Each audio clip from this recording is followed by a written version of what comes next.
Sesaat setelah wahyu pertama turun, Rasulullah Shallallahu Alaihi Wasallam keluar dari Gua Hira dengan tubuh gemetar. Beliau menuruni lereng Jabal Nur. Namun baru beberapa langkah, saat berada di pertengahan lereng, Rasulullah Shallallahu Alaihi Wasallam mendengar suara dari atas.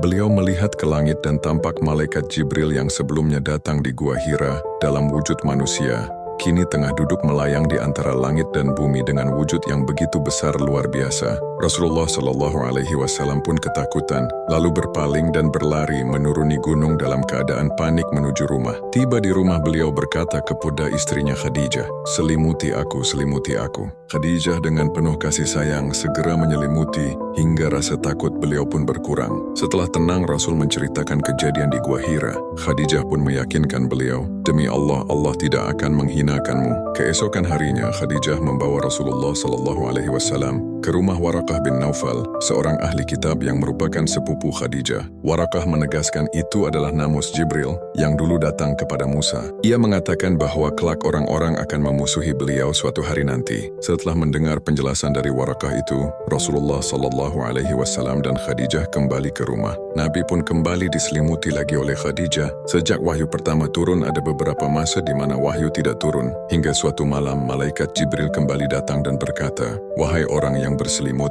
bangunlah dan berilah peringatan." Mendengar wahyu itu, Rasulullah Shallallahu Alaihi Wasallam mulai mengajak orang-orang terdekatnya untuk menerima Islam. Dakwah ini beliau lakukan secara sembunyi-sembunyi. Satu persatu keluarga beliau masuk Islam. Khadijah, Ali bin Abi Thalib, Abu Bakar As-Siddiq, Zaid bin Haritsah, menyusul kemudian Abu Bakar, mengajak tokoh-tokoh besar masuk Islam. Di antaranya Utsman bin Affan, Abdurrahman bin Auf, Sa'ad bin Abi Waqqas, Zubair bin Awam, Thalhah bin Ubaidillah. Semua dakwah ini dilakukan di rumah Arqam bin Abi Arqam, atau lebih dikenal Darul Arqam, tempat Nabi mengajarkan Al-Quran, mendidik para sahabat, dan membangun kekuatan awal umat Islam. Hingga suatu hari saat Nabi Muhammad SAW sedang bersama para sahabat, Umar datang. Para sahabat yang melihat kedatangannya langsung ketakutan dan menduga ia datang untuk menyerang. Namun Hamzah berdiri dan berkata, "Biarkan ia masuk. Jika ia datang dengan niat baik, kita sambut. Jika dengan niat buruk, aku akan membunuhnya dengan pedangnya sendiri."